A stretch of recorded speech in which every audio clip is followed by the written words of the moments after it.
Tonight on Stinchfield, mask mania insanity, bucking their own policy. Spirit Airlines kicks a pregnant mother and her family off their flight after spotting their 2-year-old without a mask. What did we do? I'm sorry. Are employees of all kinds now going rogue in the name of mask hysteria? Plus 60 Minutes at it again, targeting Florida's conservative warrior of a governor with a deviously edited hit piece. So first of all, what you're saying is wrong. How is that not pay to play? That's a fake narrative. Wait till you see the information they purposefully left out. We play the soundbite 60 Minutes wouldn't. And a Stinchfield investigation, America's woke culture, exposed as uninformed at best. We do what Major League Baseball clearly didn't. Major League Baseball has caved to the cancel culture and a bunch of liberal lies, quite honestly. Read the actual Georgia law. The left's lies exposed tonight on Stinchfield, and it starts right now.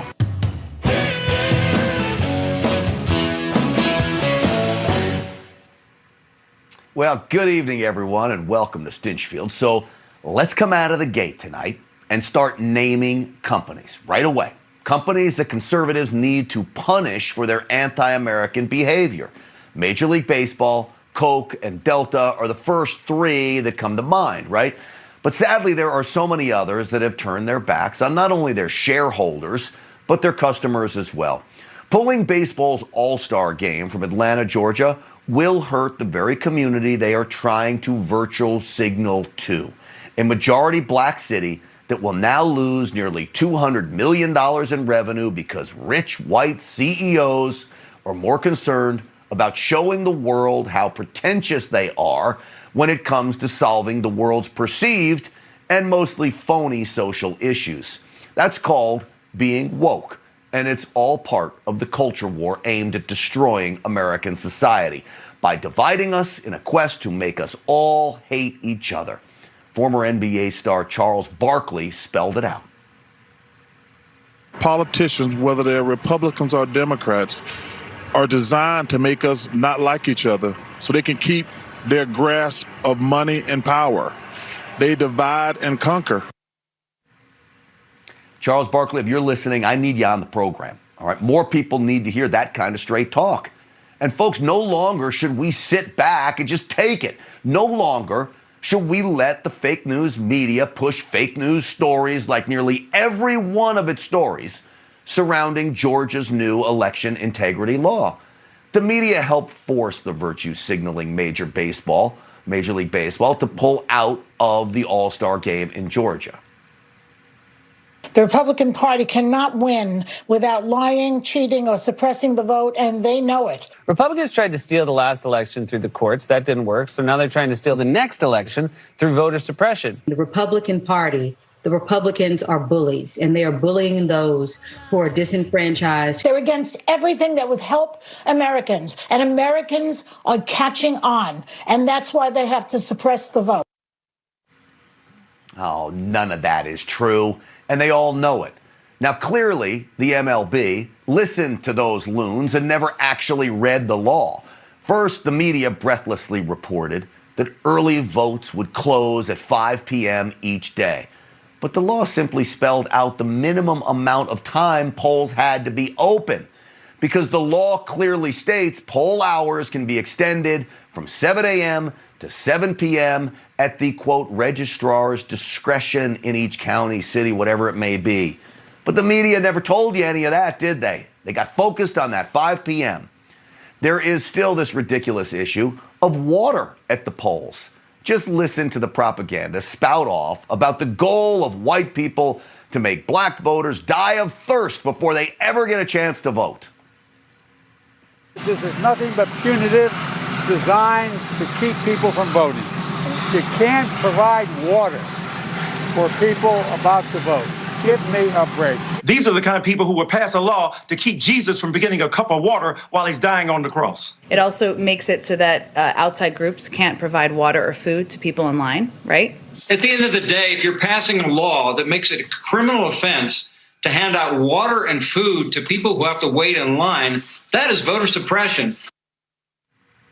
No, it's not. And none of that is true either, by the way, folks. None of it. So if you got questions, listen to me. You see, they didn't do what I did. Read the entire 98-page new Georgia voter election integrity law. Yes, it states, quote, no person shall solicit votes in any manner or display any campaign material or participate in the giving of any money or gifts, including but not limited to food and drink to an elector. But that's all within 150 feet of the polls. You've all seen the marks that they lay off before you go in to vote, right?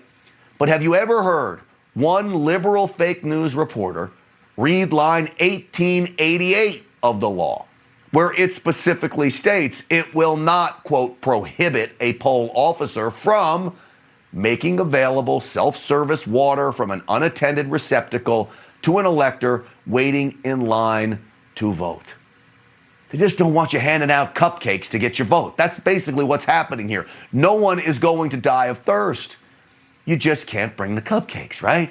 And the biggest issue of all for the left-wing radicals who perfected the art of the mail-in ballot scheme is that the new Georgia law now states you need to show your driver's license or state ID to vote in person or even by mail. So what happens?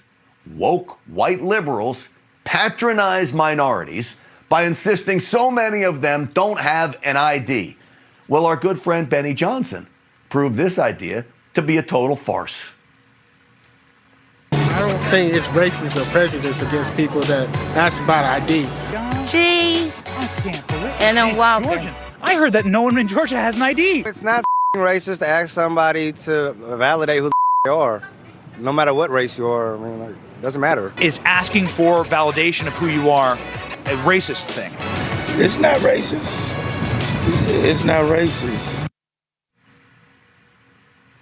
It's not racist. So I have a question for Major League Baseball. Will it stop asking me to show my ID when I pick up my tickets at will call, when I'm taking my son to the game, which I really don't want to do anymore now after all of this? Will Delta stop asking me to present my ID before I get on one of its flights? But if we can't ask for ID to vote, then who the heck are we as a society? This is the woke hypocrisy designed to create racial chaos, again, to divide us. But here is what you probably don't know. The new Georgia voter law has a provision. If you don't have a state-issued ID, you can use your social security number, but the media won't tell you that either.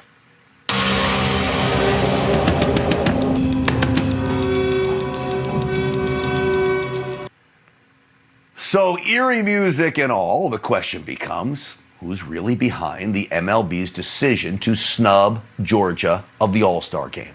Well, joining me now, former MLB champion Aubrey Huff is with us.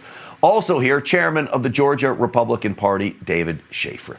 Aubrey, David, great to have you both on the program. All right, Aubrey, great to have you on the program. Let me start with you. Look, they didn't even want to invite you to the reunion of your World Series team, the 2010 victory, because they say you're too outspoken. I always say you just tell it like it is, but what do you make of Major League Baseball, their decision to stick their nose into politics here? Well, it's interesting. When I heard the news, I instantly got on the phone with several of the players, current players that I know today, and current staff, and they were blindsided. They had no idea that Major League Baseball was going to do this. And who's left to have to sit there in the locker room, answer all these questions? It's the players. The players union went ahead and made this decision without consulting the players, and they were livid. So they didn't know really what to make out of all this. And what's interesting is Rob Manfred, he pulls out because they said that there were several, from what I've heard from the players, there were several companies that were multi-million dollars were going to pull out if Major League Baseball didn't ditch out of Georgia. So what's interesting is what I found out today is Rob Manfred, he's got a membership at the Augusta Golf Country Club in Georgia. So I'm interested to see if he's going to pull out of the Augusta membership. Yeah, Aubrey, you and Senator Marco Rubio raised that issue as well. David, I think it's no secret that President Biden is behind this. He called on Major League Baseball to do it. Jen Psaki tries to walk this back. Listen to this, and then I'll get your response. He was not dictating for what Major League Baseball should do, that they should move the All-Star game. That was their decision. They made that decision, and as he stated earlier, he certainly supports that. David, do you think that this was Joe Biden behind this and his handlers?